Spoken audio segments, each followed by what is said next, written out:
Assalamualaikum warahmatullahi wabarakatuh. Bagaimana kabar kalian semua anak-anakku? Mudah-mudahan kalian semua dalam keadaan sehat walafiat. Amin ya rabbal alamin. Berjumpa lagi dengan pelajaran Al-Quran Hadis kelas 3. Kali ini kita akan mempelajari tentang surah Al-Falaq. Mari sama-sama kita awali pelajaran ini dengan membaca basmalah. Bismillahirrahmanirrahim.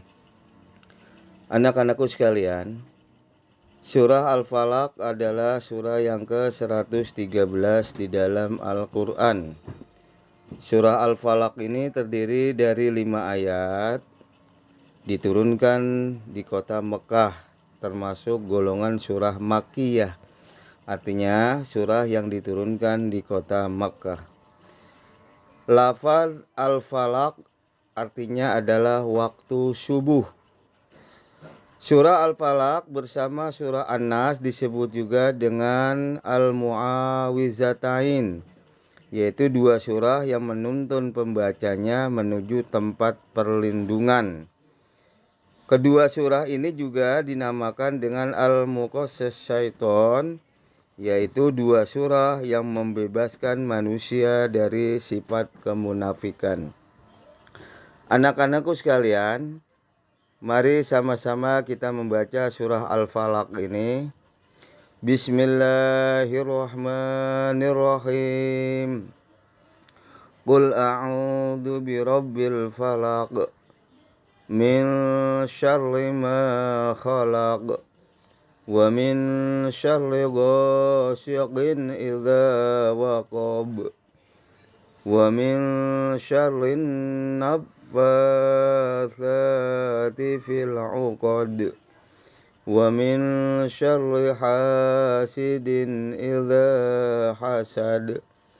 Shadaqallahul azim. Anak-anakku sekalian, kandungan surah Al-Falaq yang pertama adalah permohonan perlindungan kepada Allah Subhanahu wa taala dari segala kejahatan makhluk. Yang dimaksud makhluk di sini adalah siapapun dan apapun, termasuk diri kita sendiri. Yang kedua, Allah menyebut dirinya sebagai Rabbul Falaq. Artinya Tuhannya subuh atau pagi dan Tuhan seluruh makhluk. Allah berkuasa mengganti kegelapan malam dengan terangnya pagi dan berkuasa pula menyingkirkan kejahatan dengan memunculkan pertolongan. Yang ketiga, surah Al-Falaq juga mengandung isti'adzah. Artinya permohonan perlindungan kepada Allah dari kejahatan malam, kejahatan sihir, dan kejahatan orang-orang yang dengki kepada kita. Yang keempat, surah Al-Falaq juga menjelaskan bahwa sihir itu memang ada.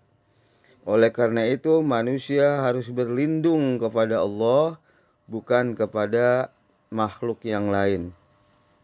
Yang kelima, hasad atau dengki membawa keburukan dan membawa kejahatan. Anak-anakku sekalian, apa keutamaan surah Al-Falaq? Yang pertama, surah Al-Falaq dinamakan juga dengan Al-Mu'awizatain, yaitu memohon perlindungan kepada Allah. Yang kedua, surah Al-Falaq juga berfungsi sebagai penyembuhan.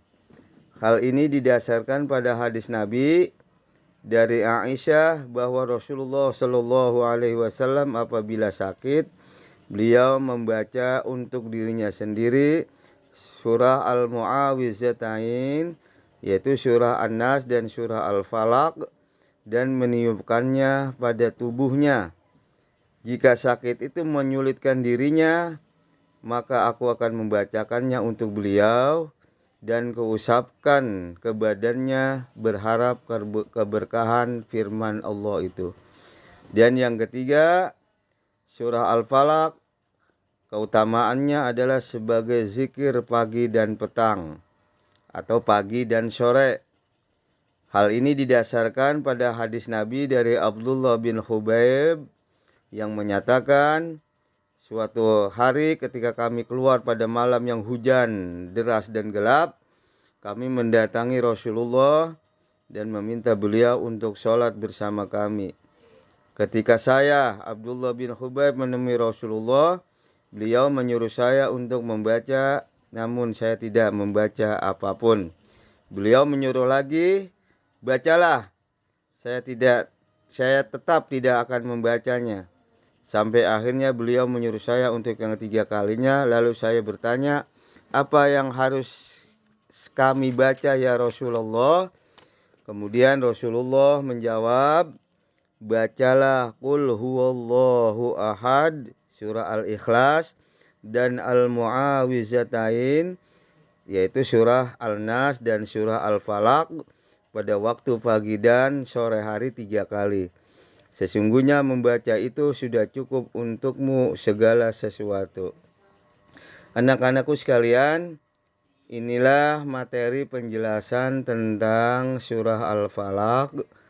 Mudah-mudahan kamu semua dapat memahami isi kandungannya dan dapat membaca surah Al-Falaq dengan baik dan benar.